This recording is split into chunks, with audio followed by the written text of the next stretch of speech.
gout ယောဂနဲ့ပတ်သက်လို့ရှိရင်အသုံးပြုရတဲ့ဆေးကိုကျမတို့အမျိုးအစား2မျိုးခွဲလို့ရပါတယ်။တစ်မျိုးကတော့ကျမအရှိမပြောခဲ့တဲ့ uric acid ကို short ချပေးတဲ့ allopurinol နဲ့ febuxostat ပဲဖြစ်ပါတယ်။နောက်တစ်မျိုးကတော့ gout ယောဂအရန်ပြင်းထန်တဲ့အချိန်မှာနာကျင်မှုဝေဒနာကိုချက်ချင်းသက်သာစေတဲ့ acute attack medication တွေပဲဖြစ်ပါတယ်။ဒီဆေးတွေထဲမှာကျမတို့ colchicine ပါမယ်။နောက် NSAID အုပ်စုတွေကြိုက်ခဲပြောင်ဆေးအုပ်စုတွေပါမယ်ပြီးရင် steroid ဆေးအုပ်စုတွေပါပါမယ်ဒီဆေး3မျိုးတွေကနေမှကျမက colchicine ဆေးအကြောင်းကိုပြောပြပေးချင်ပါတယ်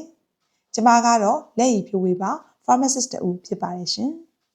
colchicine က anti gout agent ဖြစ်ပါတယ်သူကတာမန်အကြိုက်ခဲပြောင်ဆေးအယောင်ကျဆေးတွေနဲ့မတူပါဘူး gout ယောဂမှာဖြစ်တဲ့နာကျင်မှုကိုအတိအကပြစ်မှတ်ထားပြီးတော့ကုသပေးတဲ့ alkaloid ဆေးအမျိုးအစားဖြစ်ပါတယ်။ colchicine ရဲ့ထူးခြားချက်က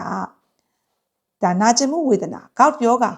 ပြင်းထန်ဆုံးအခြေအနေမှာချက်ချင်းတောက်ပေးဖို့လိုအပ်ပါတယ်။2ရက်လောက်ကြာမှဒီ colchicine တောက်မယ်ဆိုရင်သူ့ရဲ့ဆေးအာနိသင်အပြည့်အဝမရနိုင်တော့ပါဘူး။အာနိသင်လျော့သွားပြီပဲဖြစ်ပါတယ်။ဒါကြောင့် colchicine ဆေးကို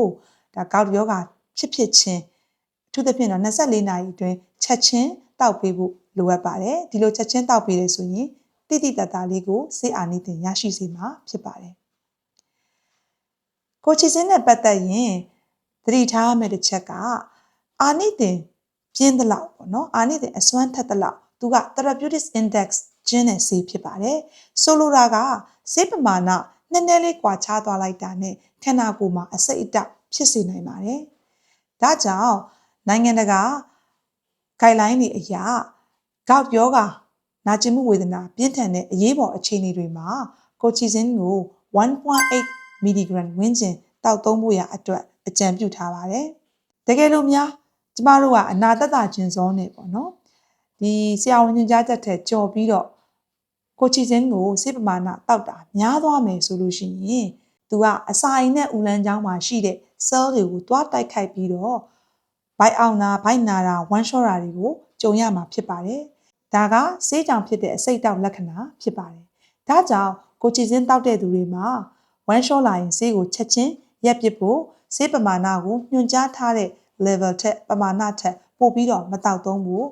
ညွှန်ကြားပေးရတာဖြစ်ပါတယ်။နောက်ပြီးကြောက်ကက်အားနည်းတဲ့သူတွေမှာလည်းဆေးပမာဏကိုရှော့ချဖို့လိုအပ်ပါတယ်။အသက်65နှစ်နဲ့အထက်လူကြီးတွေမှာ colchicine တောက်မယ်ဆိုရင်လည်းဒါသူ့ရဲ့ side effect တွေဘေးထွက်ဆိုးကျိုးတွေကိုပိုကြုံရနိုင်တဲ့အတွက်ကြောင့်ပမာဏနည်းနည်းနဲ့တောက်သုံးဖို့လိုအပ်ပါတယ်။စပြီးတော့တောက်သုံးဖို့လိုအပ်ပါတယ်။ colchicine တောက်တဲ့အခါမှာကျမတို့တွဲဘက်မတောက်သုံးရမယ့်ဆေးတွေရှိပါတယ်။အဲ့ဒါကတော့ antibiotic ပိုးသက်ဆေးအုပ်စုတွေဖြစ်ပါတယ်။ဥပမာအနေနဲ့ clarithromycin လို antibiotic တွေဆိုရင်ပိုပြီးယူဆရပါမယ်။နောက်ပြီးတော့နှလုံးဆေးတွေဖြစ်တဲ့ diltiazem တို့ verapamil တို့ဒီလိုနှလုံးဆေးတွေတောက်နေရတယ်ဆိုရင် colchicine နဲ့တွဲတောက်လို့မရပါဘူး။အကယ်၍တွဲတောက်မိတယ်ဆိုရင် colchicine ပမာဏများသွားနိုင်တဲ့အတွက်ကြောင့်ခန္ဓာကိုယ်အတွက်အန္တရာယ်ရှိပါတယ်။ toxic အဆိပ်အတောက်ဖြစ်နိုင်ပါတယ်။ဒါကတော့colchicine နဲ့ပတ်သက်ပြီးတော့အာနိသင်အစွမ်းထက်သလောက် therapeutic index ကျင်းတဲ့ဆေးဖြစ်တဲ့အတွက်ကြောင့် dose နဲ့ပတ်သက်ပြီးသတိထားပြီးတောက်သုံးပေးဖို့လိုအပ်တယ်။နောက် colchicine ရဲ့အာနိသင်အပြည့်အဝ